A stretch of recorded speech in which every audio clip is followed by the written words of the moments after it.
Olá, meus irmãos e minhas irmãs, tudo bem com vocês? Graça e paz, a paz do Senhor Jesus. Mais uma lição da Escola Sabatina, e hoje é a lição número 11, compartilhando a história de Jesus. Se você não é inscrito no nosso canal, se inscreva, clica no sininho para receber nova notificação e compartilhe se você gostou dessa lição, tá bom? E, irmãos, comenta o que você está achando, é muito importante. E se você gostou, dá um like. Se você não gostou, pode dar um dislike também. O importante é interagir conosco, tá bom? E hoje conosco aqui, professor Marcos. É um prazer estar com os irmãos aqui novamente na TV Verdade Presente. Que Deus possa nos ajudar agora nesse estudo. Professor Otágoras. Novamente é um prazer estar com os irmãos. Vamos crescer juntos em Cristo. Amém. Irmão Marcos, poderia fazer a oração para a gente começar? Oremos. Querido e santo Deus, louvado seja o seu nome por mais um dia que estamos aqui, com essa oportunidade de estudar a tua palavra. Que o seu Santo Espírito possa ser o verdadeiro professor e que ele unja nossos lábios, nosso entendimento, e que nós possamos chegar num consenso do que o Senhor quer que nós entendamos dessa lição. O Senhor possa nos curar, perdoar as nossas falhas e transformar a nossa vida em nome de Jesus. Amém. Amém. Amém. Muito bem, meus irmãos. Hoje, compartilhando a história de Jesus, e o texto para nós iniciar é 1 João, capítulo 5, verso 13. Essas coisas vos escrevi, a fim de saberes que tendes a vida eterna, a vós outros que credes em o nome do Filho de Deus. E aqui na lição, tem uma introdução bem interessante, logo no primeiro parágrafo, diz assim, ó: como afirmamos em uma lição anterior, nada comprova com mais eloquência o poder do Evangelho que uma vida transformada. As pessoas podem discutir nossas teologias e doutrinas, podem até pôr em dúvida nossa compreensão das Escrituras, mas raramente questionam nosso testemunho do que Jesus significa para nós e fez em nossa vida. Então, irmãos, a pessoa pode até discutir a nossa crença. Pode até, não creio assim, está errado, mas ela não tem como discutir uma vida transformada. Irmão Marcos? Realmente, irmão Alexandre. E conforme nós já vamos estudando, né, nós vamos estudando essa lição aqui, nós já estamos na lição 11, quase finalizando o trimestre mais uma vez aqui. A lição ela vem seguindo uma certa mesma linha assim, né, de pensamento, porque nós já estudamos recentemente aí falando de testemunhas improváveis, né, há poucos dias atrás, e realmente veio trazendo justamente essa importância do testemunho e da vida, da transformação da vida, né, que a melhor forma de nós testemunharmos não é apenas com as palavras, né, mas o principal ponto do testemunho é a nossa vida. E eu gostaria de ler um texto com os irmãos aqui, que está no Mensagens aos Jovens, e o subtítulo do texto é justamente essa, ó: não sentimento, mas vida transformada. Está no Mensagens aos Jovens, capítulo 17, página 71 para 72. Diz assim, ó: Satanás induz as pessoas a pensarem que por terem experimentado êxtase de sentimentos, estão convertidas. Mas sua experiência não muda. Seus atos são os mesmos que antes. Sua vida não demonstra os bons frutos. Oram frequentemente e longamente, e constantemente se referem aos sentimentos que tiveram em tal e tal ocasião. Não vivem, porém, a vida nova. Estão iludidas. Sua experiência não vai além de sentimento. Edificam sobre a areia, e ao soprarem os ventos da adversidade, sua casa é assolada. Muitas pobres almas tateiam em trevas, buscando sentimentos que outros dizem ter tido em sua experiência. Esquecem-se de que o crente em Cristo deve buscar sua própria salvação, com temor e tremor. O pecador convicto tem alguma coisa a fazer, deve arrepender-se e mostrar verdadeira fé. Ao falar Jesus do novo coração, refere-se ele à mente, à vida, ao ser todo. Ter uma mudança de coração é retirar as afeições do mundo e uni-las à de Cristo. Ter um coração novo e possuir novamente novos propósitos, motivos novos. qual é o sinal de um coração novo? É a vida transformada. Há um morrer dia a dia, hora a hora, para o egoísmo e o orgulho. Então, a lição vai trazer essa semana justamente essa questão de compartilhar Jesus Cristo. E a melhor forma do cristão compartilhar Jesus Cristo é mostrando a transformação que ele faz em sua vida. Tem um outro trechinho aqui no Meditação Matinal, é a fé pela qual eu vivo, que fala assim, ó, é bem curtinho, 3 linhas, mas diz assim, ó, todos precisam compreender o processo da conversão. Os frutos são vistos na vida transformada. Então nós vemos aí, na diversidade de textos que nós temos inspirados, que o maior testemunho em favor de Jesus Cristo é ele habitando em nós, é nossa vida transformada. Amém. Uma vida transformada é a melhor pregação, né? Irmão Protágoras. Amém, irmão Alexandre. Louvado seja o nome de Deus. Exatamente isso. Agora, a lição, compartilhando a história de Jesus, que é essa lição número 11, nós deveríamos pensar qual Jesus? Porque, se vocês forem parar para pensar, quantas pessoas acreditam em Jesus no mundo? Pelo menos metade da população mundial afirma acreditar em Cristo. Quantas religiões afirmam seguir Jesus? Até mesmo os budistas acreditam em Jesus. Veja que tem budistas que acreditam que Cristo foi um Buda também. Então, quando fala testemunhar de Jesus, eu pergunto, qual Jesus? O Jesus da Bíblia. Porém, é muito preocupante só falar o Jesus da Bíblia, porque, vamos pensar aqui, só dizer Jesus por Jesus não significa muita coisa. Se nós não guardarmos os seus mandamentos, se nós não seguirmos os seus mandamentos. Durante a Idade Média, a Igreja Romana sempre pregou sobre Jesus também, mas nós sabemos que não deixou de ser a besta do Apocalipse que reinou durante 1260 anos. Qual Jesus que eles pregavam? Certamente não é o Jesus que nós conhecemos, pacífico, bondoso. Então, Jesus fala que nós saberemos que que amamos ele se nós guardamos seus mandamentos. Então, nós vamos pregar de Jesus mesmo quando nós pregamos os seus mandamentos, aquilo que ele ensinou. Ele mesmo disse, ide por todo mundo ensinando a guardar aquilo que eu vos ensinei. Então, quando nós falamos de Jesus, necessariamente temos que falar daquilo que ele ensinou. Se a gente não falar daquilo que ele ensinou e daquilo que ele fez por nós, não passa de uma aula de história ou de até uma simples, vamos dizer assim, misticismo, como muitos são místicos em relação a Buda, Maria, enfim. Então, não. Temos que falar do que ele ensinou para diferenciar. Eu gostaria de ler aqui uma citação do David Bessot, no livro O Reino que Alvoroçou o Mundo, um livro maravilhoso. Ele gosta de pontuar alguns pontos da história do cristianismo. E dentro da Igreja Romana, na Idade Média, entre os valdenses, mesmo entre os católicos, havia pessoas que queriam seguir realmente a Cristo. A maioria não queria seguir, mas havia pessoas que queriam seguir. Essas pessoas, elas tinham apelidos. Elas queriam... elas eram chamadas de perfeitas, mas tinham outro apelido. Eu vou ler para vocês aqui. Eu já li uma vez, vou ler novamente. Aí, na página 200 do livro, diz assim, ó, a igreja ensinava que só os que queriam ser perfeitos tinham que viver literalmente os ensinos de Cristo. Vale mencionar, a seu favor, que a igreja incentivou tal perfeccionismo cristão, contanto que esse permanecesse sob o controle da igreja. Em consequência disso, houve dezenas de milhares de cristãos medievais que viveram de maneira muito literal aos ensinos de Jesus.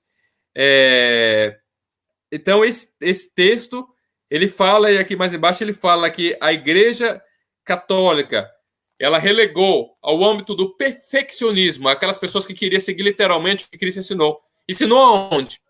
No Sermão da Montanha, nas parábolas. Então, tudo que Cristo ensinou, se alguém te ferir uma face, volte a outra face. Não ajunteis tesouro sobre a terra. Os mansos herdarão a terra. Todos esses ensinos. As pessoas, elas ouviam e colocavam em prática. A igreja chamava esses de perfeccionistas. Mas não tinha nenhum problema ser perfeccionista, desde que você não se rebelasse contra a igreja católica, não é? E os valdenses também estavam nesse âmbito de perfeccionistas. Perfeccionistas que tinham saído da igreja católica. É o que o autor, que não é adventista, coloca aqui nesse livro O Reino que Alvoroçou o Mundo. Então, o que eu estou querendo dizer com isso é que o que define o Jesus que nós temos que compartilhar, são os ensinos dele. Se nós não falarmos do ensino dele, não tem diferença nenhuma com os budistas, com os hinduístas que creem em Jesus, com os espíritas também creem em Jesus, com muitas outras denominações que creem em Jesus, que falam em Jesus, falam o nome Jesus, Jesus para cá, Jesus para toda hora, Jesus, paparica Jesus. Qual a diferença de paparicar e adorar Jesus? Paparicar, você fala de Jesus, Jesus, Jesus, mas você não obedece o que ele está falando, não é? O que define exatamente é obedecer o que ele ensinou, o que define o verdadeiro Jesus. Então, vamos aprofundar nessa semana ao compartilhar o verdadeiro Jesus, compartilhando aquilo que ele nos ensinou. Sim. Louvado seja Deus, irmão Protágoras. Domingo, aí nós vamos aprofundando mais na lição aqui, Jesus, o fundamento do nosso testemunho. Eu não vou ler os textos, mas baseado em Efésios capítulo 2, versos de 1 a 10, eu vou resumir. Efésios 2, capítulo 2, versos de 1 a 3, vai dizer que estávamos mortos em delitos e pecados. Então, Paulo mostra ali para nós que nós estávamos mortos em delitos e pecados. E no Efésios 2, verso 4 a 10, diz que depois de aceitar Cristo, temos vida juntamente com Ele. Então, igual o irmão Protágoras falou, nós temos vida juntamente com Ele e vamos viver a vida de Jesus. Isso é o Evangelho, irmão. Se outra coisa é pregada fora disso, é genérico, não tem nada a ver.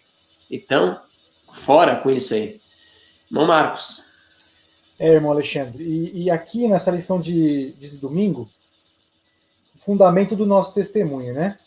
Aqui falou assim, que como cristãos, todos nós temos uma história pessoal para contar. Um relato do que Jesus mudou em nossa vida e sobre o que ele fez por nós. Então, realmente, aqui ele falou primeiro o que ele mudou a nossa vida. O que ele mudou a nossa vida é o que ele fez o quê? Em nós, né? Eu gosto muito de ressaltar isso, porque muito se fala do que Jesus fez por nós, mas dificilmente se fala do que ele faz em nós. E o que ele faz em nós é justamente a mudança de vida.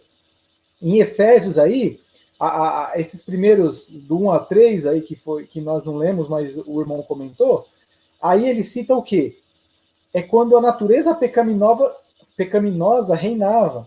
Quando Paulo também, lá em Romanos 7, é um texto muito citado para as pessoas que acreditam que nós vamos pecar até morrer.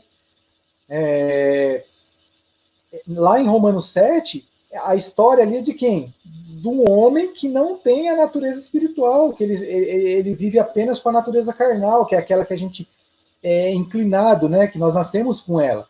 Mas aqui em Efésios, do verso 4 ao 10, aqui está falando de quando o homem adquire a natureza espiritual, né?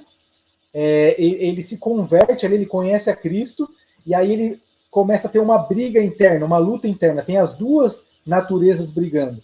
E aí, quando nós temos essas duas naturezas, a que você alimentar mais é a que vai sobressair. Então, é disso que vem tratando aqui. E aqui mais para baixo falou assim, que antes de conhecer a Cristo, vagávamos sem rumo pela vida, em uma condição perdida. Por quê? Porque nós não tínhamos o conhecimento da verdade. Como eu disse, era só uma natureza, não existia uma outra para degladiar com ela. Mas aqui fala, né, que Cristo, quando nós estamos nele, né, somos verdadeiramente vivos, mediante a suprema riqueza da sua graça e sua rica misericórdia para conosco, recebemos o dom da salvação. Com relação a esse dom da salvação, é importante também a gente entender uma coisa. Muita gente acredita que a salvação é um estado permanente, né? Uma vez salvo, eu posso andar minha vida da forma que for, que eu não vou perder a salvação. E isso é um engano, né? Um engano satânico. O que Jesus fez foi realmente suficiente, mas nós temos que estar dia a dia com Cristo, né? Se nós não estivermos dispostos a viver como ele viveu, a gente não vai permanecer salvo. Não adianta a gente falar que foi salvo, que está salvo, que não vai permanecer. E aqui falou também da justificação pela fé. A justificação pela fé, na pergunta 2, fala exatamente assim, por que as boas obras são tão essenciais para a fé do cristão? Como entender essa ideia no contexto da salvação pela fé, independente das obras da lei? Aí eu gostaria, porque aí ele citou até o Romanos 3:28, mas eu gostaria de ler com os irmãos Tiago, porque a Bíblia ela não entra em contradição, certo? Mas muito se fala da salvação, nós somos salvos pela fé. Mas olha aqui, ó, em Tiago, tem um texto interessante. Eu vou ler, na verdade, o verso 14, Tiago 2. Tiago 2, verso 14, depois do 17 ao 26. Fala assim, ó, no verso 14. Meus irmãos, que aproveita se alguém disser que tem fé e não tiver obras? Porventura a fé pode salvá-lo? São perguntas aqui, né? Aí eu vou ler a partir do verso 17 até o verso 26. Diz assim, ó. Assim também a fé, se não tiver as obras, é morta em si mesmo. Mas dirá alguém, tu tens fé, e eu tenho as obras. Mostra-me a tua fé sem as tuas obras, e eu te mostrarei a minha fé pelas minhas obras. Tu crê que há um só Deus, fazes bem. Também os demônios o creem e estremecem. Mas, ó homem vão, queres tu saber que é fé sem obras é morta? Porventura nosso pai Abraão não foi justificado pelas obras, quando ofereceu sobre o altar seu filho Isaque? Bem vês que a fé cooperou com as suas obras, e que pelas obras a fé foi aperfeiçoada, e cumpriu-se a escritura que diz, e creu Abraão em Deus, e foi-lhe isso imputado como justiça, e foi chamado amigo de Deus. Vedes então, olha só, vedes então que o homem é justificado pelas obras, e não somente pela fé, olha isso. E de igual modo, aí conta a história de Raabe, né? Raabe, a meretriz, não foi também justificada pelas obras, quando isso recolheu os emissários e os despediu por outro caminho, porque assim como o corpo sem o espírito está morto, assim também a fé sem obras está morta. Então nós vemos um perfeito elo, não dá para separar essa questão, justificação pela fé. A justificação pela fé é um assunto que deve ser muito estudado, porque ele é mal compreendido pela maioria dos evangélicos. Então, nós precisamos estudar isso e compreender que a justificação pela fé, ela, primeiramente, ela vem com a transformação para que as nossas obras sejam um reflexo da fé que a gente exerce. A Mão White diz que fé e obras andam juntas e é os dois remos para a gente remar. Então, fé e obras. É por isso que Lutero não gostava muito da epístola de Tiago, não. Ele dizia que era uma epístola de palha. Ele não gostava, ele achava que não era nem inspirado. Mas misericórdia, né? Porque ele não entendeu, né? Fé e obras andam juntas. Ele viveu muito ali no catolicismo e era só salvo por obras. Então ele foi para outro extremo, só pela fé, obras nada. Mas quando a gente tem fé, vem obras. É automático. Quando você crê, Abraão creu, o que ele fez? Saiu da sua parentela e foi. Exatamente. Ele creu em Deus, mas obedeceu. Exatamente. E quando a gente obedece, né? Quando a gente exerce a fé, as obras vão ser inevitáveis. A gente mostra a fé. Sim. Na verdade, eu costumo dizer que a obra, ela é a materialização da nossa fé. Se eu pronuncio com a boca que eu tenho fé, mas eu não tenho reflexo na minha vida, que fé é essa que não me transforma? Não obedece, né? Não obedece, aí não é fé. E aí, Mopotários, o que você acha? Olha, exatamente. É que as pessoas confundem exatamente o que significa fé, não é? Se eu sou um engenheiro e eu chego para vistoriar a sua casa e você tem fé em mim e eu falo que tem uma bolha de gás debaixo da sua casa que vai explodir a qualquer momento, se você tem fé em mim, o que você faz? Você sai dali, tira a sua família dali. Isso é fé. Você tem fé em mim e as obras veio, você mudou dali. Entendeu? Então é essa fé que nós estamos falando. Não é você falar, não, eu creio em você, mas não vou sair daqui não, porque eu não tenho um lugar para onde ir. Opa, mas vai explodir a qualquer momento, você vai morrer. Não, se você querer, você vai sair dali. Nem que seja para debaixo da ponte, mas você vai sair dali. Então veja, irmão Alexandre, acho bem interessante isso que foi comentado, que Lutero, ele chegou, né, tá no livro Que se assente os teólogos, ele chegou a dizer que só o livro de João estava bom, não precisava Mateus, Lucas, Marcos, porque é um livro que falava muito em obras, né? Como você disse, ele passou de um extremo para outros extremos, infelizmente. Mas havia um povo que não tinha ido para os extremos, não. Estava vivendo fielmente a mensagem para aquele tempo, que eram os anabatistas no século XVI. Eu gostaria, irmão Alexandre, de ler, o irmão Marcos falou aí, né, de Cristo em nós. Eu gostaria de ler o que está no Desejado de Todas as Nações, um livro aqui da nossa profeta Ellen White, na página 311. Diz assim, eu gostaria que você quebrasse a tela aí, porque eu gostaria que todos nós comentássemos o que vocês acham desse texto que eu vou ler aqui da nossa irmã White. Diz assim, falando sobre esse compartilhar Jesus, vamos lá. O ideal de Deus para seus filhos é mais alto do que pode alcançar o pensamento humano. Sede vós perfeito, como perfeito é vosso Pai que está nos céus. Esse mandamento é uma promessa. Olha lá. O plano da redenção visa a nossa completa libertação do poder de Satanás. Cristo separa sempre do pecado a alma contrita. Veio para destruir as almas do diabo e tomou providências para que o Espírito Santo fosse comunicado a toda alma arrependida, para guardá-la de pecar. O que vocês acham desse texto polêmico? O texto falou que Deus vai guardar nós de pecar. Está escrito aí. Ou seja, de transgredir a lei. Exatamente. Vai guardar nós. Esse é o compartilhar de Jesus. Pois é. Nós vemos diversas vezes na Bíblia Jesus falando assim, ó. Ele curava, falava assim, vai e não peques mais, né? Filhinhos, essas coisas vos escrevo para quê? Para que não pequeis. Então, assim, nós temos diversas orientações bíblicas para que a gente não peque. Nossos pecados fazem separação entre nós e Deus. Então, assim, Jesus, ele seria incoerente de falar para uma pessoa fazer uma coisa que é impossível? É uma pergunta que deve se fazer.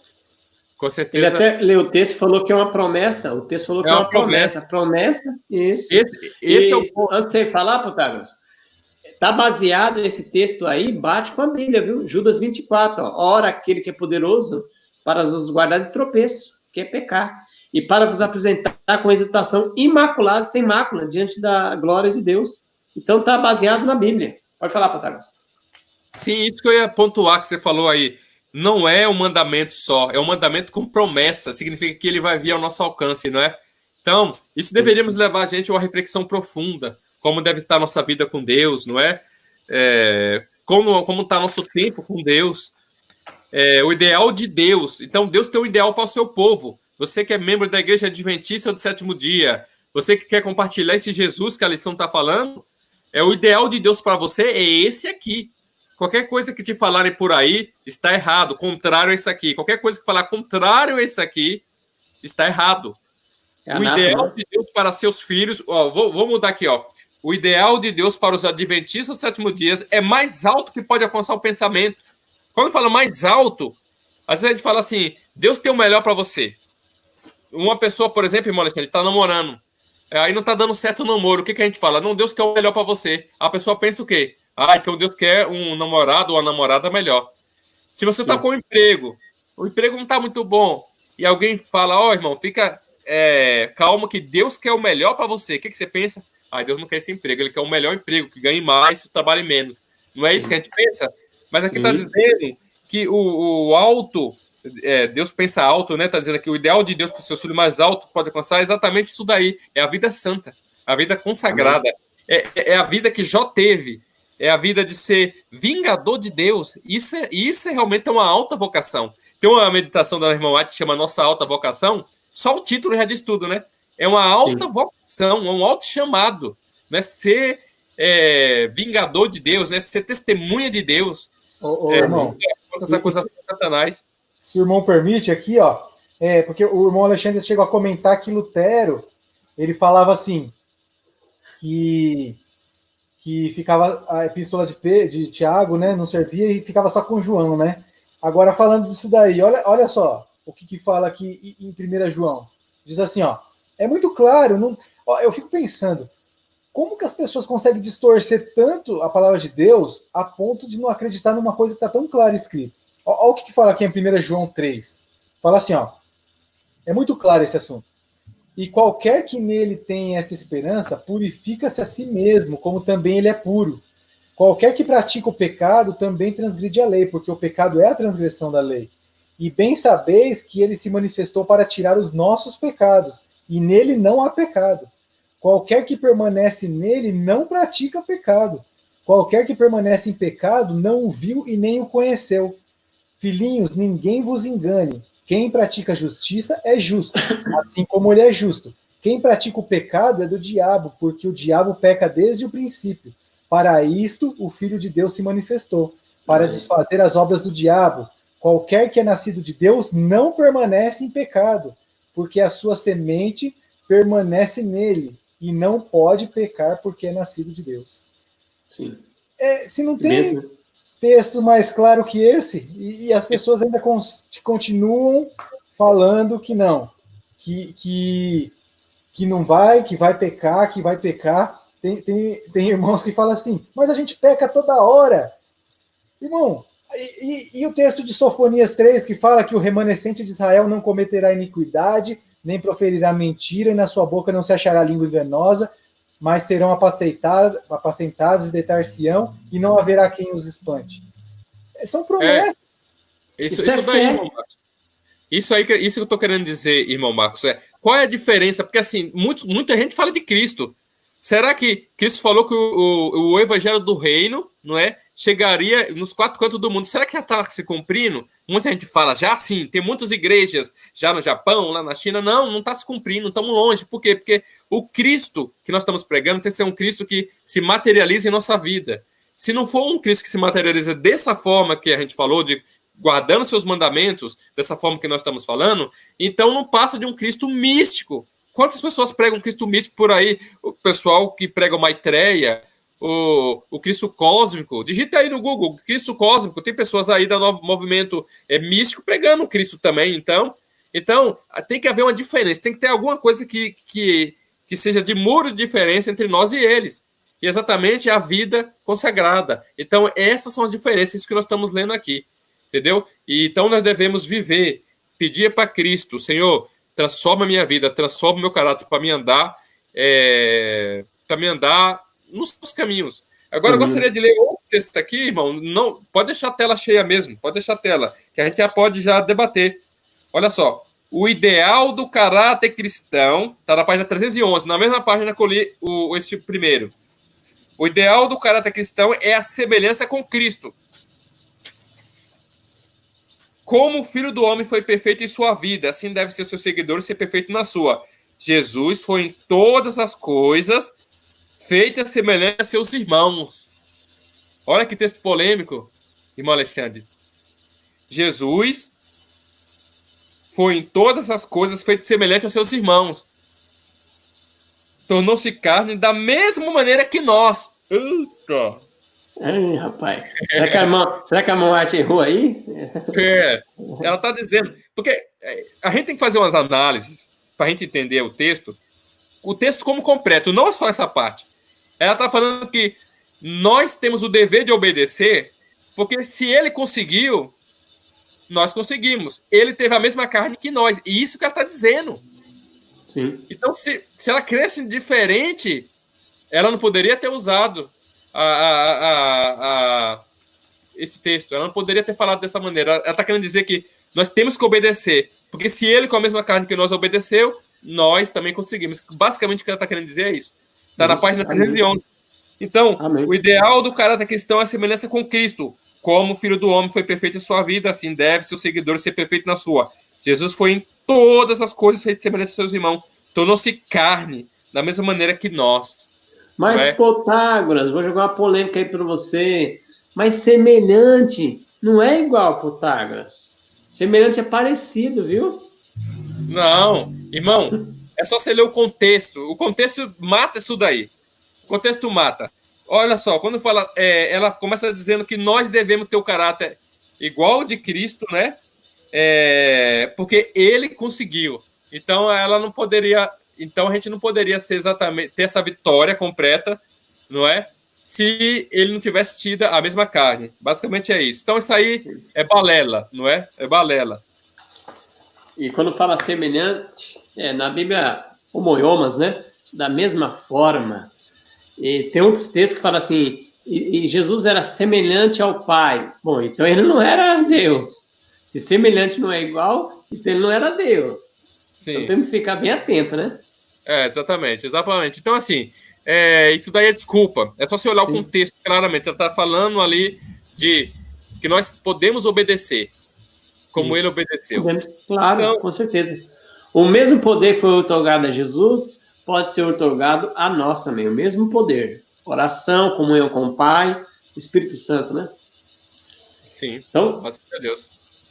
Vamos para a segunda-feira, então? Transformados pelo amor de Cristo? Nós vamos continuar no mesmo assunto, que é praticamente continuação. Irmão Marcos, lê para nós aí 1 João, capítulo 4, versos 7 a 11. Irmão Protágoras vai ler 1 João, capítulo 5, verso 1 a 5. E eu vou ler 1 João, capítulo 1, de 1 a 4, diz: Ora, desde o princípio, e que temos ouvido, e que temos visto, com os nossos próprios olhos, e contemplamos, nossas mãos apalparam, com respeito ao verbo da vida. E a vida se manifestou em nós. E temos visto, e dela damos testemunho, e vos anunciemos a vida eterna, a qual estava com o Pai e nos foi manifestada.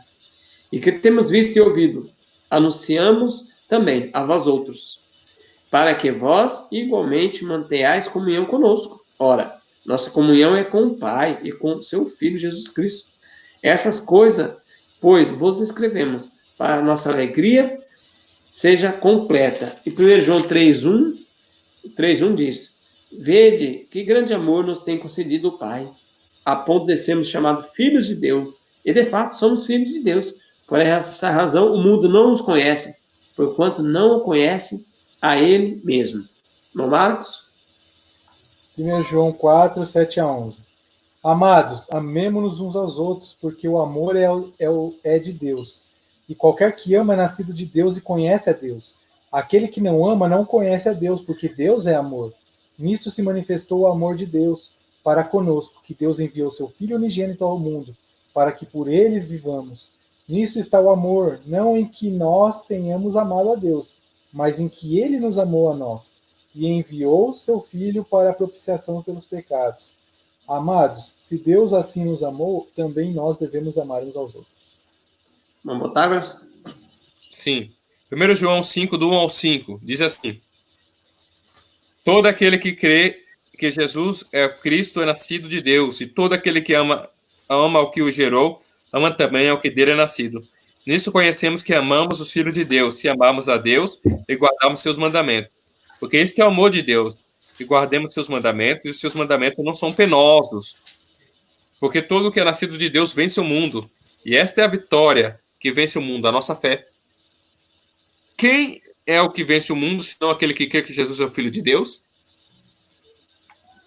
Olha, então vamos comentar isso aí. O amor vence o mundo, o amor guarda os mandamentos.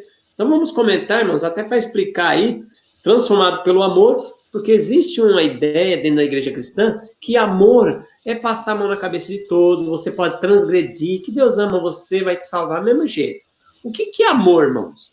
Amor será que, os irmãos podem me corrigir, amor será que é sinônimo de obediência? Porque amar a Deus sobre todas as coisas é amar o próximo como a si mesmo. Isso depende de toda a lei. A lei é amor, né? Então, amor, o que parece que identifica aqui é obediência, irmão Marcos. Irmãos, em Apocalipse fala lá que Deus, ele repreende quem ele ama, né? Então, esse é o primeiro ponto. Quem ama não deixa que o outro viva em libertinagem, né? Da forma que quer, no erro, sem repreender. Um pai, quando vai criar um filho, ele não vai deixar seu filho fazer coisa errada sem castigar, sem repreender, para que ele volte para o caminho correto. Esse é o primeiro ponto que eu queria ressaltar. Então, aqui na lição de segunda, veio tratando do amor, né? Veio falando aqui de João, que ele era chamado de filho do trovão, né? Temperamento explosivo, enfim. E aí, conforme ele foi convivendo com Cristo, ele foi sendo transformado. Então, seu temperamento foi transformado. E isso é muito bonito, porque mostra que realmente, quando nós temos um contato com Cristo, nós podemos ter nossa vida transformada, né? Mas eu gostaria de ler um texto aqui, ó, que está no Mensagens Escolhidas, volume 1, capítulo 59. Aqui vai falar dessa questão que a gente estava comentando de obras, da relação da fé com as obras, né, que estão relacionados, e também da questão da salvação, né, que não é um ato único. Olha só, e nós comentamos agora há pouco aqui sobre a perfeição, sobre a vitória, né, sobre o pecado, enfim. Olha o que diz nesse texto, capítulo 59. Vedes então, comentando o texto de Tiago lá que eu tinha lido antes, Vedes então, né, que o homem é justificado pelas obras e não somente pela fé. Porque assim como o corpo sem o espírito está morto, assim também a fé sem obras é morta. Eu já tinha lido esse texto. Fala assim, ó: é necessário ter fé em Jesus e crer que sois salvos por ele. Mas há perigo em assumir a posição que muitos assumem, dizendo: estou salvo. Muitos têm dito: deveis praticar boas obras, e então vivereis. Mas a parte de Cristo ninguém pode praticar boas obras. Muitos hoje dizem: crê tão somente, crê e viverás. A fé e a obras vão juntas. Crer e fazer se combinam. Agora, olha só o que a gente tinha acabado de comentar. Será que semelhança é semelhante? Então nós somos iguais, não devemos andar igual a Cristo? Será que nós não devemos? Quando a Bíblia fala de perfeição, será que é uma perfeição, mas não é a perfeição? É ou não é? Olha o que fala aqui no decorrer do texto. Fala assim, ó: o Senhor não requer da alma humana menos hoje do que exigiu de Adão no paraíso. Adão antes de pecar. Antes da queda. Perfeita obediência. Justiça sem mácula. Olha só. O que Deus requer sob o concerto da graça, a graça, tão famosa graça que as pessoas tanto pregam, né? É exatamente tão amplo como o que requereu no paraíso. Olha só. Harmonia com a sua lei, que é santa, justa e boa. O evangelho não enfraquece as reivindicações da lei. Ele exalta a lei e a torna gloriosa. Sob o Novo Testamento, não se requer menos do que foi exigido sob o Antigo Testamento. Que ninguém se entregue à ilusão tão agradável ao coração humano de que Deus aceitará a sinceridade, né? Deus sabe, Deus conhece meu coração, Deus sabe.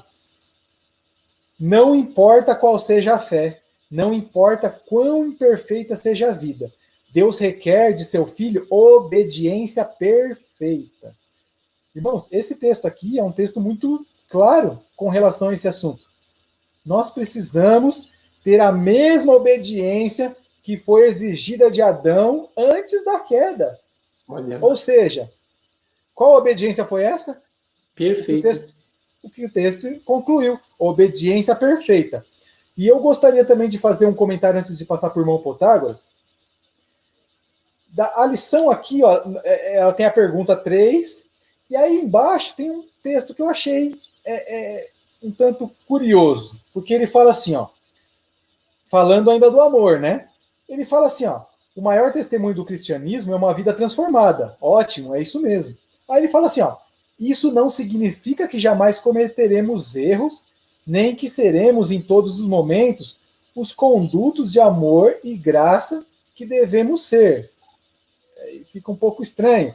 Aí depois ainda fala assim: mas significa que nas condições ideais. Então quer dizer que nós só vamos ter esse amor, demonstrar esse amor, reagir bem nas condições ideais? Aí eu lembrei do texto de Isaías 53, do verso 3 ao 7, que é falando de Cristo, né? Aqui fala assim, ó, eu vou até ler com os irmãos aqui, ó, do 3 ao 7, fala assim, ó, falando de Jesus Cristo: ele era desprezado, o mais rejeitado entre os homens, homem de dores, experimentado nos sofrimentos, e como um de quem os homens escondiam o rosto, ele era desprezado, e não fizemos dele caso algum. Verdadeiramente ele tomou sobre si as nossas enfermidades, as nossas dores, levou sobre si, e nós reputávamos por aflito, e ferido de Deus e oprimido. Mas ele foi ferido por causa das nossas transgressões, moído por causa das nossas iniquidades. O castigo que nos traz a paz estava sobre ele, e pelas suas pisaduras fomos sarados. Todos nós andávamos desgarrados como ovelhas, cada um se desviava pelo seu caminho, mas o Senhor fez cair sobre ele a iniquidade de nós todos. Agora, olha o interessante, e aí eu vou fazer uma pergunta aí para o irmão Protágoras e para o irmão Alexandre. Fala assim no verso 7: ele foi oprimido e afligido, mas não abriu a sua boca. Como um cordeiro foi levado ao matadouro, e como ovelha muda perante os seus tosqueadores, assim ele não abriu sua boca. Aí eu pergunto, irmãos, Jesus, nessa pior condição, ele ofereceu amor, né? Ele teve amor pelas pessoas. Aí eu pergunto para vocês, irmão Protágoras, irmão Alexandre. Aqui a lição falou, nas condições ideais. Jesus estava numa condição ideal quando ele passou por isso? Verdadeiramente não. E outra coisa, as pessoas podem rebater e falar, mas era Jesus, irmãos. Só que em Mateus 5, ele prega o Sermão do Monte para nós colocarmos em prática o pessoal daquela época. Se um romano mandar você andar 1 quilômetro com ele, ande 3. Se ele pedir a capa, você dá a túnica. Então era uma condição desfavorável. E Jesus falou assim, ó, se um romano te der um tapa na cara, você vira o outro lado. Era uma condição desfavorável, porque o judeu era inimigo, o israelita era inimigo dos romanos. E os romanos esmagavam os israelitas. Então eles tinham um ódio. Então Jesus veio pegar o radical mesmo. Você tem que amar eles em condição desfavorável. Não botar isso. Esse é o Cristo. Esse é o Jesus que estão pregando. Essa é a mensagem que vai ser pregada em todo mundo. Porque está escrito, né? Que Mateus 24:14. E esse evangelho será pregado em todo mundo e então virá o fim. Esse é o evangelho da alta face. Esse é o evangelho do Sermão da Montanha, que é tão esquecido hoje em nosso meio. As parábolas, não ajuntar tesouro sobre a terra, tudo isso, né? O evangelho que nos faz nova criatura. Esse é o evangelho que vai terminar a pregação. Esse é o evangelho que vai ser pregado.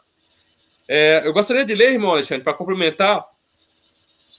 Desejado todas as nações. Hoje eu estou com desejado porque a própria lição fala, né, que Cristo fundamento. Mas quando fala Cristo fundamento, a minha preocupação, a preocupação nossa aqui no canal, não é ser o Cristo místico igual as pessoas falam. Porque todo mundo fala de Cristo hoje. Até os ateus falam em Cristo. Não é? Mas é o Cristo vinculado ao que ele ensinou, aos mandamentos dele. Se não for o Cristo vinculado aos mandamentos dele, não passa de misticismo. Não é? Não passa de um ícone, né, como Maria, como José, como santos, que a Igreja Católica adora também. Então, não passa disso, não é? Então, temos que definir o Jesus, não é? Então, aqui, diz assim, na página 313, todos quantos preferem o reino de Cristo, reino de amor e justiça e paz, colocando os interesses do mesmo acima de todos os outros, acham-se ligados ao mundo do alto e pertence-lhes todas as bênçãos necessárias a esta vida. No livro da providência de Deus, o volume da vida, a cada um de nós é dada uma página. Essa página contém cada particularidade de nossa história. Até os cabelos da cabeça estão contados. Os filhos de Deus nunca lhes estão ausentes do pensamento. Então, às vezes a gente fala aqui da luta do Filho de Deus, né, para compartilhar esse Cristo, mas aqui está dizendo que essas pessoas que colocam o reino de Cristo, aqui no Desejado, página 313, em primeiro lugar, nunca sai da mente de Deus. Olha que coisa interessante. Por isso que fala, né, que a igreja é a menina dos olhos de Deus. Muitas pessoas não entendem, não é o que significa essa expressão. A igreja é a menina dos olhos de Deus, mas a igreja não é paredes, são as pessoas. São as pessoas que querem obedecer a Deus, são as pessoas que acordam de madrugada, dobram o joelho, são as pessoas que jejuam, que se humilham diante de Deus, que buscam a Ele e querem obedecer aos seus mandamentos. Essas pessoas é a igreja de Cristo. E essa igreja de Cristo é a menina dos olhos de Deus. E aqui está escrito que esses filhos de Deus nunca lhes estão ausentes no pensamento de Deus. Deus sempre está com eles no pensamento. Somos embaixadores de Deus e nós somos... se você for ler a história de Ló, ali de Sodoma, ali fica claro que se tivesse mais de 10 pessoas fiéis em Sodoma, Deus não ia destruir Sodoma por causa dos 10 fiéis. Então isso mostra que possivelmente esse mundo ainda é esse mundo porque existe mais de 10 pessoas fiéis aqui. Sim. Então, muitas pessoas que estão aí fora devem a vida a essas pessoas que são fiéis, não é? Os valdenses lá na Idade Média, o povo que viveu na Idade Média, esse povo que era arruaceiro, gostava de fazer bagunça, porque havia muito, viu? Essas pessoas devem a vida dele aos valdenses que estavam lá. O mundo, eles não era digno de ter um povo como aquele vivendo entre eles. Agora, veja, Jesus é o ponto central aqui. O amor de Cristo, transformado pelo amor de Cristo. As pessoas que são transformadas pelo amor de Cristo, que a vida dela, o ponto central na vida dela é colocar os interesses dela de lado e o de Cristo primeiro. Todos quantos preferem o reino de Cristo, o reino de amor, justiça e paz, colocando os interesses do mesmo acima de todos os outros. Coloca os interesses da vida acima de todas as outras coisas. Essas pessoas têm um livro contado tudo isso. E ela nunca sai da mente de Deus. Irmãos, nós podemos ser perseguidos, humilhados, nós podemos ser torturados de todo jeito.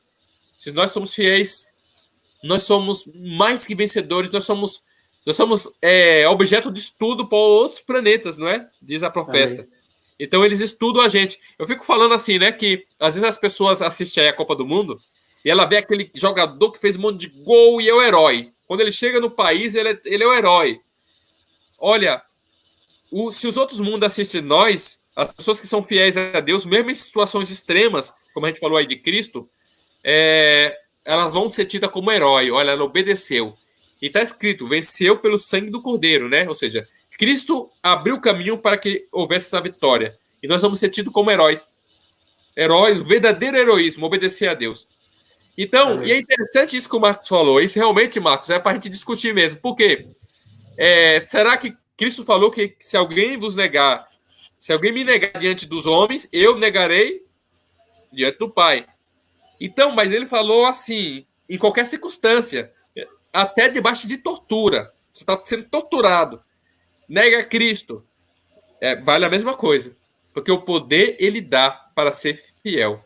Amém. Deus dá poder para ser fiel. E muitas pessoas morreram orando a Deus, pedindo, me dá força, Senhor, para me vencer essa tortura. E venceram. Terça-feira, contando a história de Jesus. Eu não vou ler o capítulo, baseado em Marcos, capítulo 5, verso do 1 a 20, fala que Jesus curou um homem que estava endemoniado aí, e todas as pessoas sabiam que ele era terrível, né?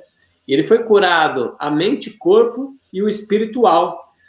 E aí ele fala para Jesus que queria seguir Jesus, queria ser um discípulo de Jesus. Jesus fala, não, vai e fala para os seus familiares. Você quer ser um meu discípulo? Então vai e fala para os seus familiares. Então vamos comentar isso aí, irmãos, contando a história de Jesus. Sim.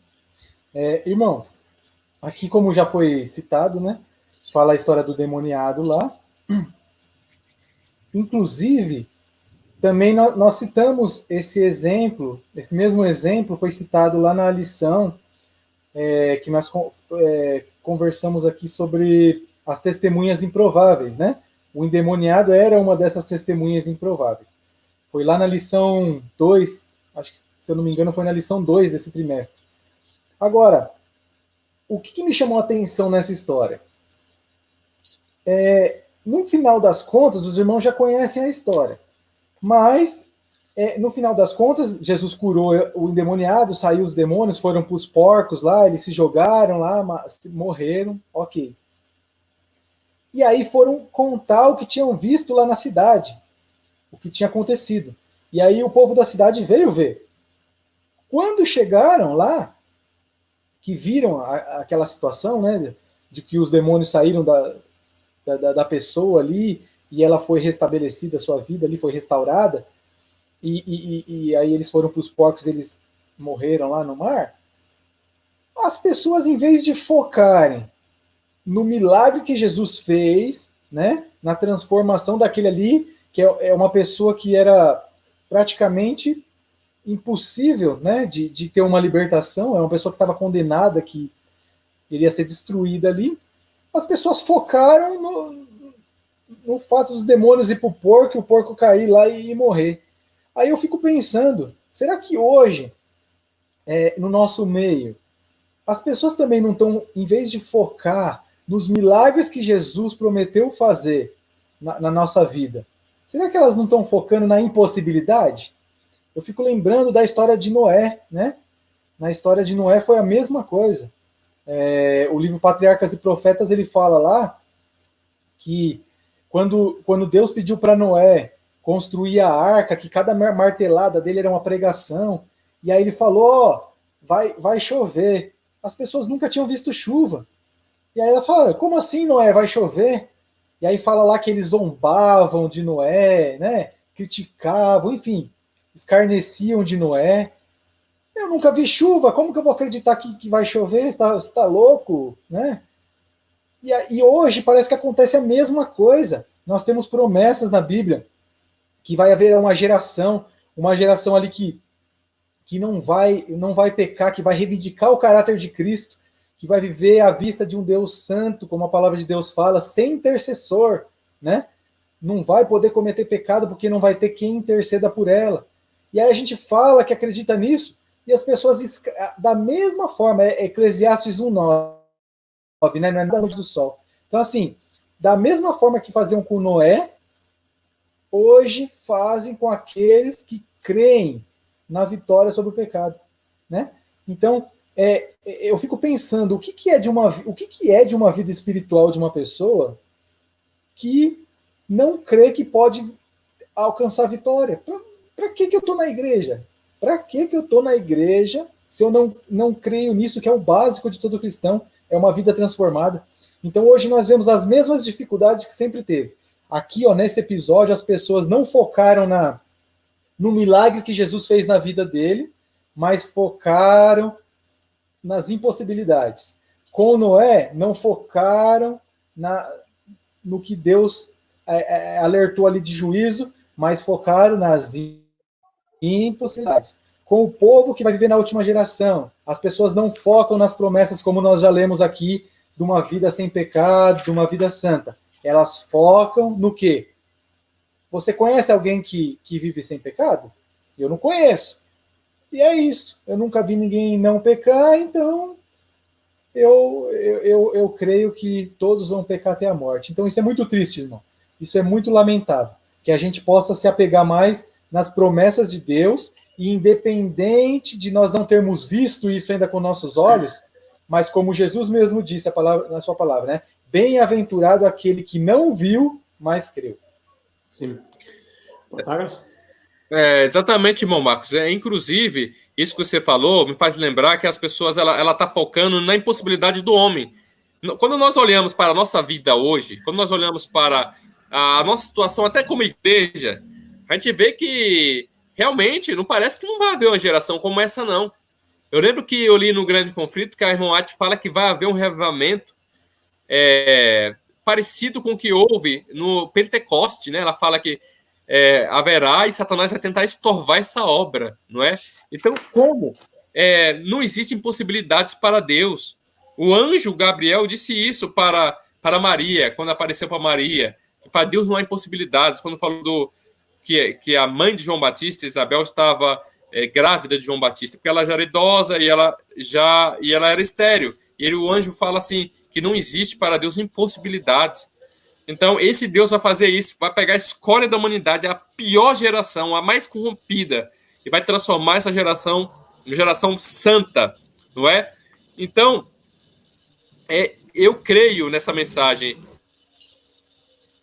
Essa mensagem vai ser pregada em todo mundo. Amém. E eu gostaria de ler uma citação aqui, irmão Alexandre. Essa perseguição que há em relação a essa mensagem, essa discussão, eu gostaria de ler uma citação sobre isso. Na página 242 do Desejado. Diz assim, ó: a verdade era impopular nos dias de Cristo. Essa primeira frase aqui, a verdade era impopular no dia de Cristo. Será que ela está se referindo aos pagãos não judeus ou se referindo à igreja de Deus, os judeus da época? Aos que têm contato com a verdade, né? Exatamente. A verdade era impopular no dia de Cristo. É impopular em nossos dias. Tem sido sempre, desde que Satanás despertou no homem, no princípio, o desagrado por ela, mediante a apresentação de fábulas que induziram a exaltação própria. Não encontramos hoje teorias e doutrinas que não têm fundamento na palavra de Deus? Com certeza, né? Os homens a ela se apegam tão tenazmente como os judeus às suas tradições. Então, os judeus se apegam a essas tradições.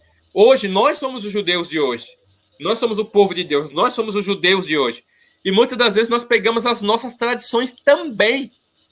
Nós pegamos as nossas tradições também.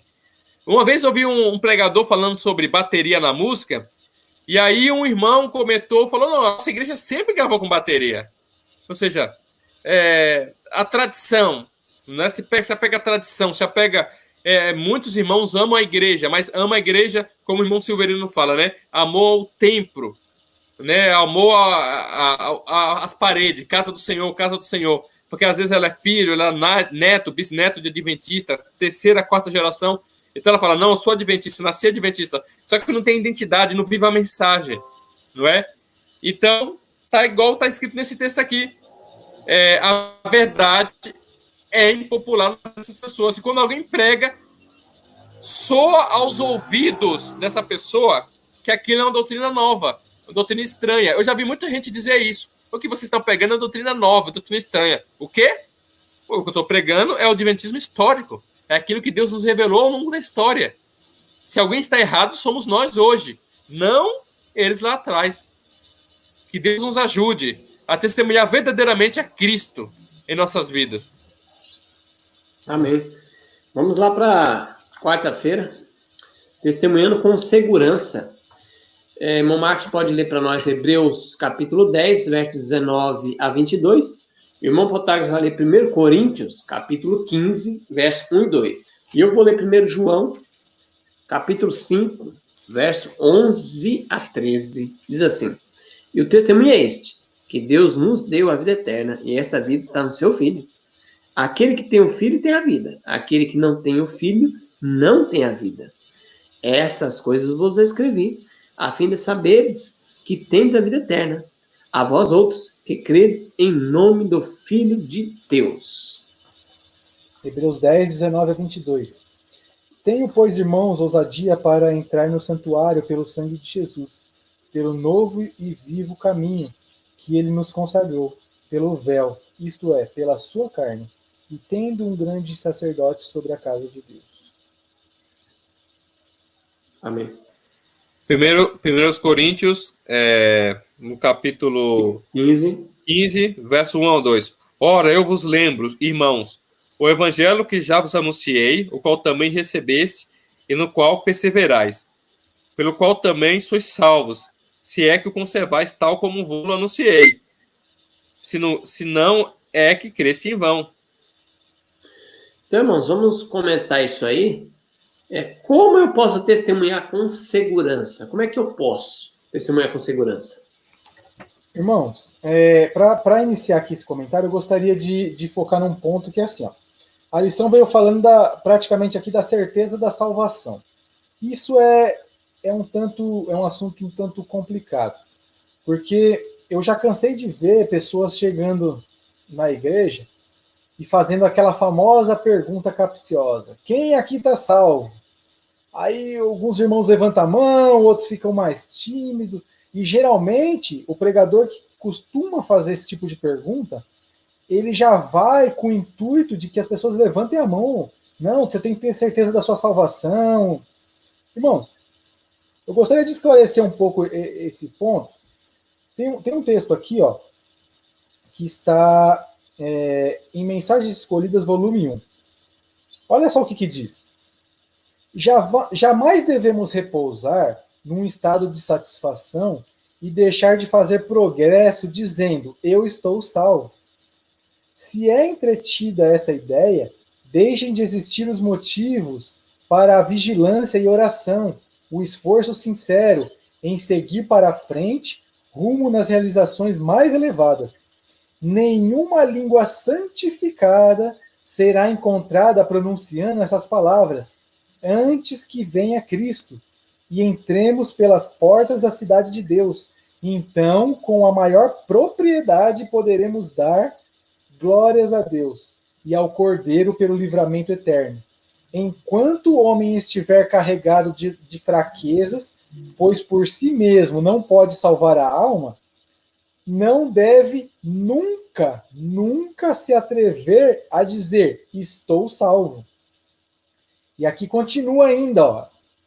Não é aquele que se reveste da couraça que pode orgulhar-se da vitória, pois tem ele pela frente a batalha e a vitória a ser alcançada. É o que persevera até o fim que será salvo, diz o Senhor. Se ele recuar, a minha alma não tem prazer nele. Se não avançarmos da vitória em vitória, a alma recuará para a perdição. Não devemos erguer uma norma humana pela qual medir o caráter. Temos visto bastante do que os homens chamam perfeição cá embaixo, né? Perfeição é aquela perfeição que não é uma perfeição, né? Como a gente já comentou aqui. A santa lei de Deus é a única medida pela qual podemos determinar se estamos seguindo o seu caminho ou não. Se somos desobedientes, nosso caráter está fora de harmonia com a divina regra moral de governo e é falso dizermos estou salvo. Não é salvo ninguém que seja transgressor da lei de Deus, que é o fundamento do seu governo na terra. Olha que forte, irmãos. E aí, avançando um pouquinho de página, na página 318, diz assim, ó: Satanás porá em campo todas as artes e artifícios para conseguir nossa ruína. Se vos assentardes com os que amam o comodismo, tendo nos lábios a palavra estou salvo, e desrespeitardes os mandamentos de Deus, perder-vos-eis eternamente. Há em Jesus verdades que são terríveis para os comodistas, né? Os indolentes. Há em Jesus verdades plenas de suave alegria para os obedientes. É a alegria do Espírito Santo. Persuadi-vos, pois, a abrir a mente e o coração para que possais ver todo o raio de luz que resplandeça do trono de Deus. Olha só, irmãos. Então, quando nós vamos tratar desse assunto de salvação, nós temos que ter em mente o quê? Que a única certeza que nós temos que ter, que nós devemos pronunciar e proclamar, é a certeza de que o sacrifício que Cristo fez na cruz foi o suficiente para oferecer salvação. Essa é a certeza que o cristão tem. Agora, eu dizer que eu estou salvo, isso não seria um tipo de julgamento, irmão Protágoras? O que o irmão acha? Sim. Exatamente. A irmã White fala bastante disso no Mensagem Escolhida, volume 3. Eu estava até procurando aqui o capítulo, estava bem no finalzinho, né, quando ela fala sobre a questão da perfeição, né, e do verdadeiro perfeccionismo que havia no tempo dela. É o capítulo 52. Capítulo 52 está na página 331. Eu vou olhar, espera um pouquinho só, vamos achar aqui, ó. 331. Então nós vamos capítulo 57. Nesse capítulo 57. Antes que você ache aí, Protágoras, é bem interessante o texto que o irmão falou, que nós nunca devemos pronunciar a palavra estou salvo. Muito cuidado. Quando alguém, geralmente o irmão fez a pergunta aí, que nas igrejas fazem isso. Quem está salvo, levanta a mão. Aí quando alguém não está com a mão levantada, irmão, você não está salvo? Você não está se sentindo salvo? E eles citam Paulo, né? Aí cita Paulo, olha, Paulo já se sentia salvo. Misericórdia. Aí, irmãos, eu sempre gosto de falar assim, mas qual salvação você está perguntando, irmão? É o perdão, justificação, santificação ou glorificação? Porque o perdão que Cristo fez na cruz, amém. O perdão, eu tenho a certeza que eu pedi o meu perdão, o perdão dos meus pecados, eu estou salvo dos meus pecados passados. Mas eu já entro no processo da salvação, que é a santificação. A irmã White fala que vai até a volta de Jesus, eu vou crescendo. E a salvação na glorificação é só na volta de Jesus. Quem permanecer na fé, né? Aquele que permanecer em mim, esse dá muito fruto. E se permanecer, será salvo, né? Então, que tipo de salvação a pessoa está perguntando, né? E é interessante, irmão Alexandre, que por isso que nós focamos tanto na doutrina do santuário. E a doutrina do santuário é uma doutrina exclusiva da nossa igreja. Se as pessoas não estudam a doutrina do santuário, elas nunca vão entender isso. Sim. Por isso que Salmos lá fala, teu caminho, ó Deus, está no santuário. Porque se as pessoas não estudarem essa doutrina, elas nunca vão chegar nessa compreensão. Que é o pátio, o santo e o santíssimo. Justificação, santificação e glorificação. A salvação é tudo, é tudo. Isso. Quando Jesus, quando lá o sacerdote saía, o Yom Kippur, né? No dia da expiação, quando ele saía, ele lançava o incensário longe, aí ele dizia, está feito. Ali sim as pessoas levantam, estamos salvos. Então, quando a gente entrar, tem até o texto da Moate, nós só vamos pronunciar essa palavra, estou salvo, quando entrarmos nos portões celestiais. Aí vamos dizer, com segurança, estamos salvos. Ou estou sem pecado, não é? Exatamente. Sim. Ela fala, estou sem pecado, estou santo, só será seguro. Ela até fala no capítulo 52 do Mensagem volume 3, só será seguro dizer, estou sem pecado, estou salvo, naquele momento, não é? Quando a gente passar.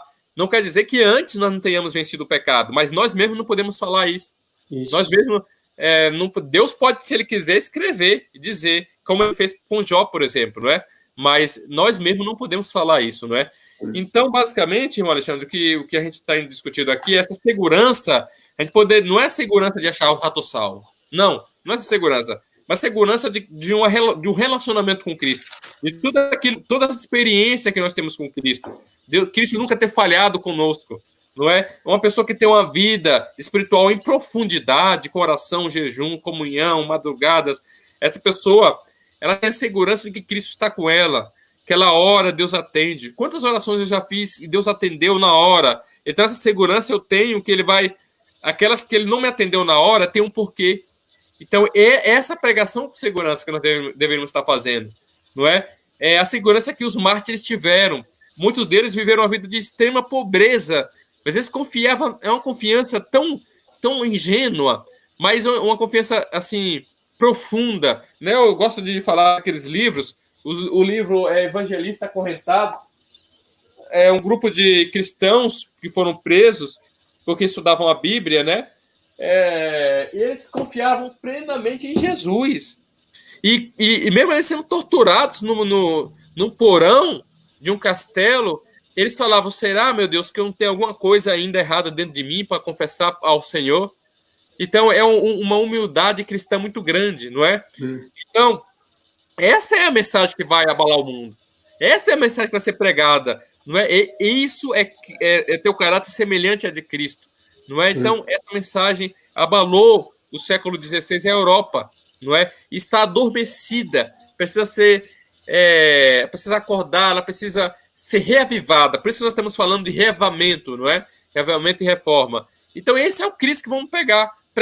Um Cristo que transformou nosso caráter, um Cristo que tem um alto ideal para nós, como nós vimos aqui, né, nos Desejados de Todas as Nações.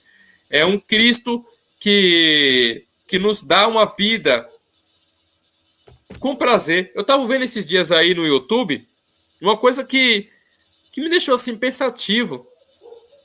Olha só, um corpo de uma advogada foi encontrado em um terreno baldio.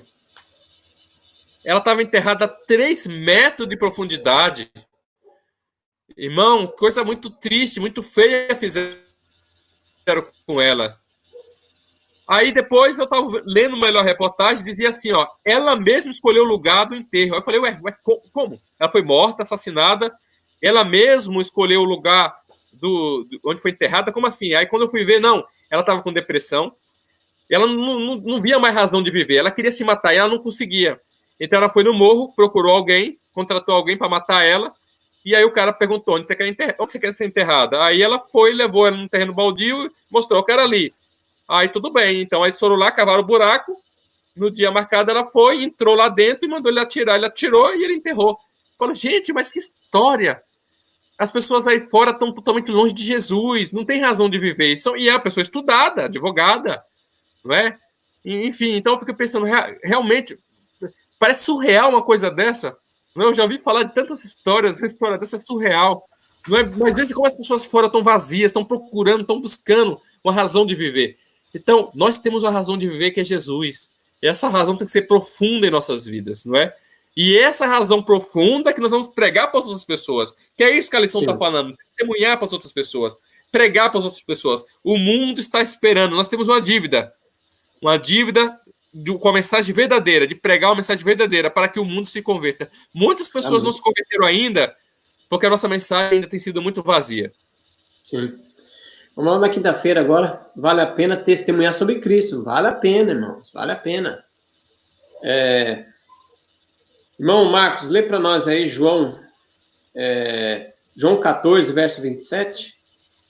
João, Evangelho de João, 14, verso 27.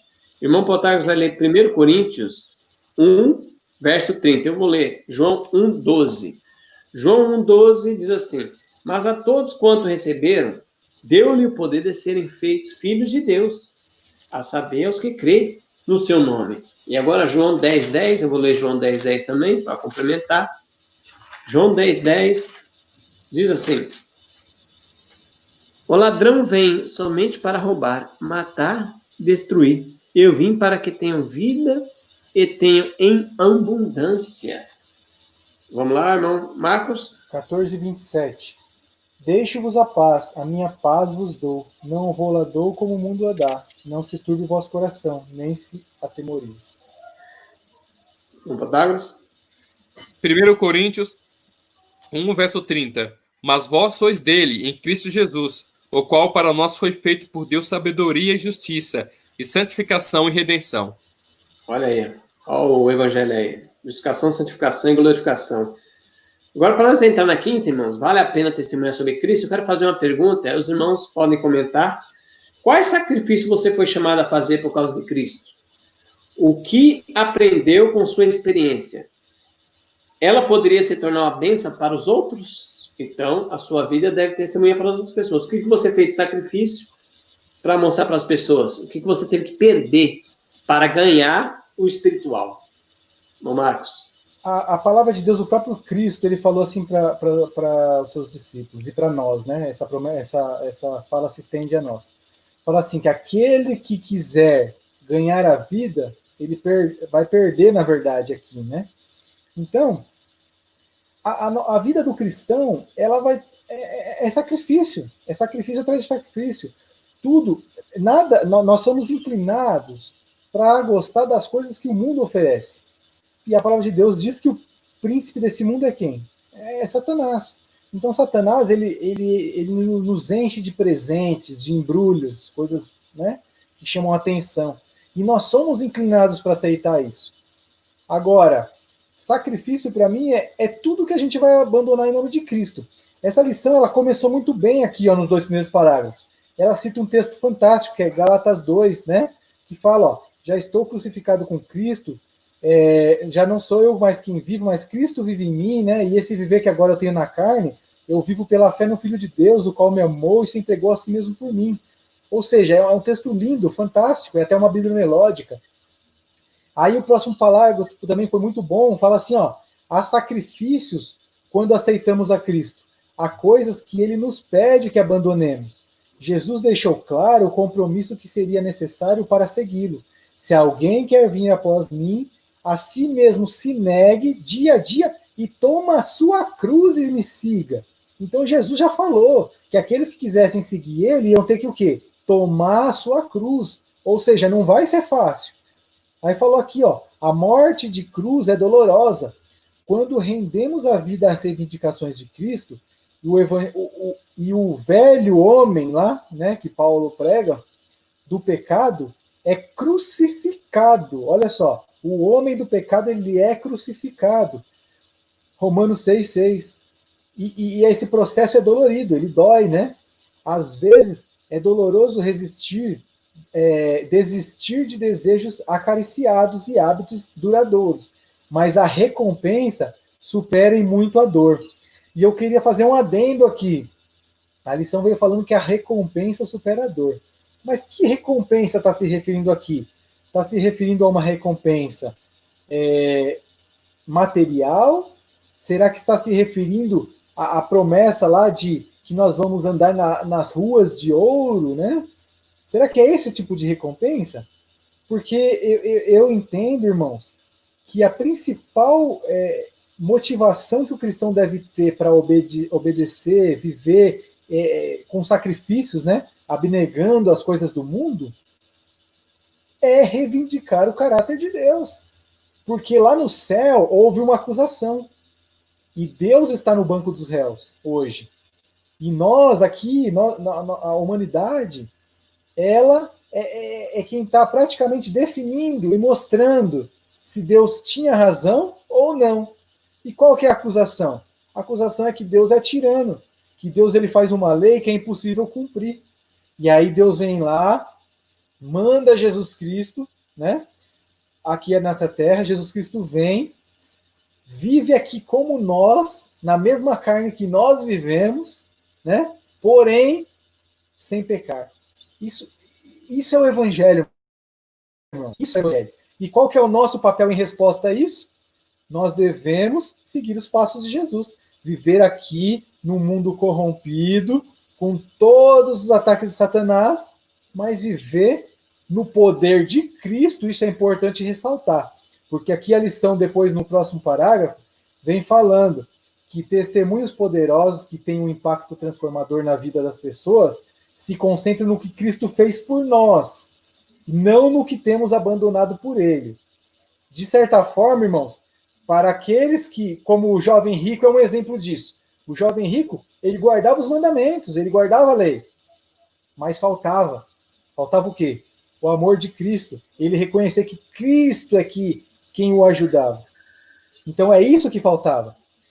Então, olhando por esse lado, aqui a afirmação até estaria certa, mas eu creio que o nosso testemunho é o maior, como a gente já vem falando aqui nesse trimestre, é a maior prova em favor do Evangelho. É através do nosso testemunho que nós vamos provar para o mundo, para o universo, que quem estava errado era Satanás quando acusou que a lei de Deus era impossível de ser cumprida. Então, assim, teremos as recompensas, mas a recompensa não deve ser o foco do cristão. Sim. O foco do cristão deve ser reivindicar o caráter de Deus, é mostrar para o universo que Satanás estava errado. Amém. Protágoras? Olha, e nós podemos dizer que uma das recompensas também, Marcos, é o prazer de viver. Nós estamos falando bastante sobre os mártires, eu falo dos livros Espírito dos Mártires, Incendiados por Cristo. Quando nós lemos esses livros, nós vemos muitas torturas ali, não é? Porém, você não vê nenhum cristão desanimado. Você não vê nada ali enfadonho, aquelas pessoas, quando vai acabar isso. Não.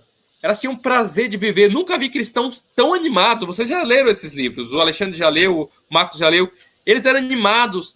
Então, é esse prazer de viver que muitos de nós não temos mais, o prazer de viver por Cristo, não é? Então, veja, irmãos, a maior recompensa que nós podemos ter em um mundo onde as pessoas estão mergulhando em depressão. Está mergulhando em depressão porque a humanidade tem se afastado de Deus. A humanidade tem mergulhado no álcool, nas drogas, nas festas. Quando a gente fala de Deus, eles fazem piada, ri da gente, mas por isso que estão tendo tudo isso, não é? Agora, a maior recompensa que um cristão tem é exatamente o prazer. Eu estava lendo o livro Incendiados por Cristo, eu já indiquei em outras vezes. Agora que eu lembrei que eu emprestei ele para a irmã que veio aqui, mas tem esse livro aqui também, ó, Fogo na Colina de Zurique. Você vê que as pessoas tinham prazer em Cristo. Eles acordavam de madrugada, faziam culto em um lugar escondido, ia para o meio do lago para fazer culto, fugia deixando todos os seus bens, ia para outra cidade, mas com prazer, que é difícil você encontrar cristãos hoje que vivem o cristianismo tão vivo, genuíno como eles viveram. Não é? Sim. Então, assim, às vezes a gente pensa, eles eram torturados, então a gente pensa que é um livro ali de tristeza. Não. E não era cristãos tristes, não. Era cristãos que tinham prazer de viver. Então, a maior recompensa que nós podemos ter é o prazer de viver. Sim. E outro livro também aí, Protágoras, a Paula A. Valdense, um livro ótimo, de uma jovem que teve força para viver e testemunhou, né? Paula A. Valdense. Você tem aí também? Tenho sim, aqui na minha biblioteca. Eu comprei para minha filha, né? E a minha esposa estava lendo para ela. Eu comprei ele. Tem também esse livro aqui, ó, Mary Jones. Mary Jones também. É muito para quem tem filho em casa. São livros, verdadeiros livros, ótimos para adolescente. E tem também o livro da Paula, que eu não estou encontrando aqui, mas eu sei que eu tenho. Aqui, achei. Tá aqui, ó. Tá aqui, ó. Paula A. Valdense. Muito bonito. Lindo esse livro. Muito lindo essa história. Super indico. Então, você vê que é pessoas que tinham prazer de viver. Essa menina aqui trabalhou anos para conseguir uma Bíblia, não é? Sim. Então veja como eles eram no passado. Eles sofriam, mas você não lê a história deles como eram pessoas infelizes, não. Eles eram pessoas que sofriam, mas eles não eram infelizes. A maior recompensa de seguir a Cristo verdadeiramente é a felicidade. É por isso que não vale a pena ficar na igreja.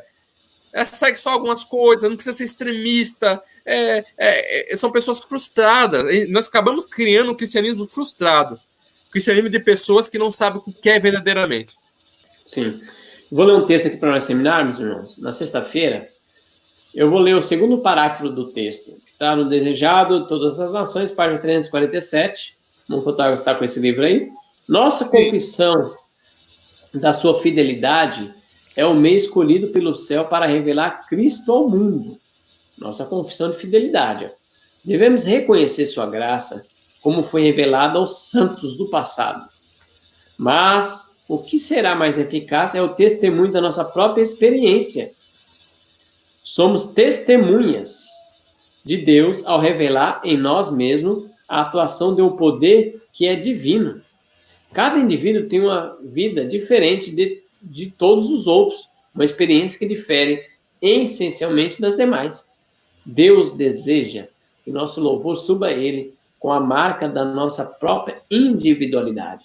Esse precioso reconhecimento para louvor da sua gloriosa graça, quando confirmados por uma vida semelhante à de Cristo, possui irresistível poder eficaz para a salvação de pessoas. Olha, irmão, é irresistível.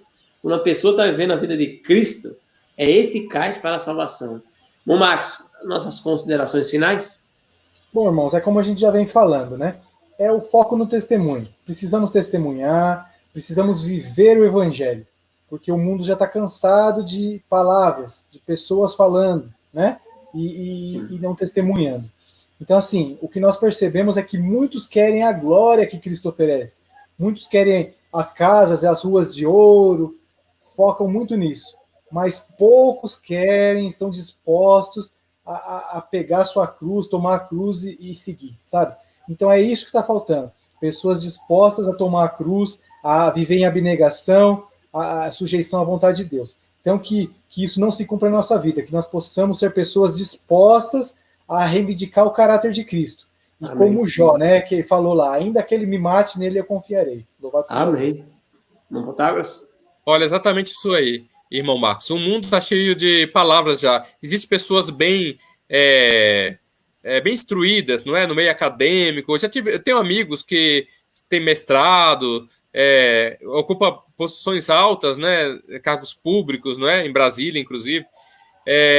Essas pessoas que estão fora estão esperando que nós proclamemos uma mensagem mais profunda e coerente.